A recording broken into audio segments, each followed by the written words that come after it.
Hey everyone, this is Fragger here from Achievement Hunter, here to give you the next episode of Retroactive, the series which we take a look at a game or a series of games from the NES all the way up to the past generation of consoles and including PC games.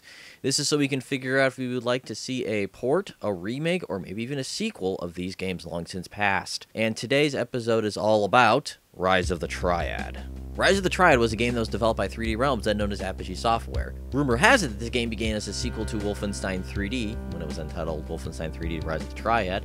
It then became its own thing, where you get to run around with rocket launchers blowing up monks and things that kind of look like Nazis. When Rise of the Triad was released in February 95, a little bit after Doom 2, this game was fairly similar to the other games of that era. You run around, you shoot dudes, you collect keys, you beat the level. But the thing that this game had in spades over those was its incredibly over-the-top nature. This is a game that did not take itself seriously. I mean, Christ, this game has 6 rocket launchers, including one that's like a grenade launcher that shoots walls of fire.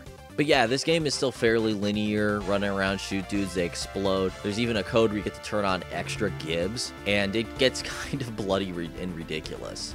But as I mentioned about the weapons, you have a whole bunch of weapons. As I mentioned, you have a whole ton of rocket launchers. You have dual pistols, an MP40, but then you've also got some magic weapons, which are kind of cool. You have a staff, which kind of eviscerates people, and a bat that allows you to hit projectiles back towards people. So if they're shooting rocks at you, you can bat them right back at them. And then you've also got 2 invincibility type modes. One that's a god mode, where it quote-unquote literally turns you into a god, and you shoot orbs out of your hands and makes people explode, and it's kind of awesome. Another one that turns you into a dog and you bite people, because that's the kind of game that this is. But that's pretty much Rise of the Triad in a nutshell. It's fairly long. It's got about 40 levels, tons of secrets, bosses, etc. If you want to check this game out right now, you can go over to Good Old Games and give it a try.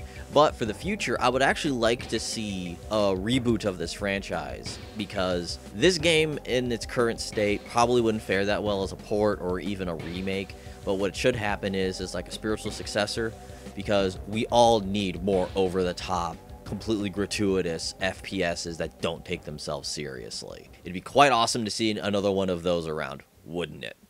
See you guys next week.